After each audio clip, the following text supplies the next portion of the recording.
ಪವನ್ ಅಂತ. ಪವನ್ ಅವರೇ ಎಲ್ಲಿಂದ ಬಂದಿದ್ದೀರಾ? ಇಲ್ಲ, Bengaluru south Uttarahalli. Bengaluru south Uttarahalli. Okay yes, ನಿಮಗೆ ಸ್ವಾತಂತ್ರ್ಯೋತ್ಸವದ ಬಗ್ಗೆ ಒಂದು 3 ಕ್ವೆಶನ್ ಕೇಳ್ತೀನಿ. ಆ ಪ್ರಶ್ನೆಗಳಿಗೆ ಉತ್ತರವನ್ನ ಕೊಡಬೇಕು. ಓಕೆನಾ? ಓಕೆ, ಮೊದಲನೇದಾಗಿ ಸ್ವಾತಂತ್ರ್ಯ ಸಂಗ್ರಾಮ ಶುರುವಾಗಿದ್ದು ಯಾವಾಗ, ಎಷ್ಟರಲ್ಲಿ? 1883. Wrong answer. ಓಕೆ, ನಾನೊಂದು 3 ಆಪ್ಷನ್ ಕೊಡ್ಲಾ?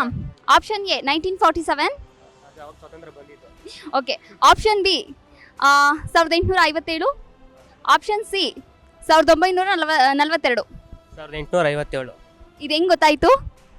ಗೊತ್ತು, ನನಗೆ ಸ್ವಲ್ಪ ಕನ್ಫ್ಯೂಸ್ ಆಯ್ತು ಅಷ್ಟೇ. ಓಕೆ, ನಮ್ಮ ರಾಷ್ಟ್ರಗೀತೆಯನ್ನ ಯಾವ ಒಂದು ಸಂಕಲನದಿಂದ ಆಯ್ಕೆ ಮಾಡಿಕೊಳ್ಳಲಾಗಿದೆ? ಬಂಗಾಳಿ ಭಾಷೆಯಲ್ದಾನೆ ಬರ್ದಿರೋ ಸಂಕಲನ.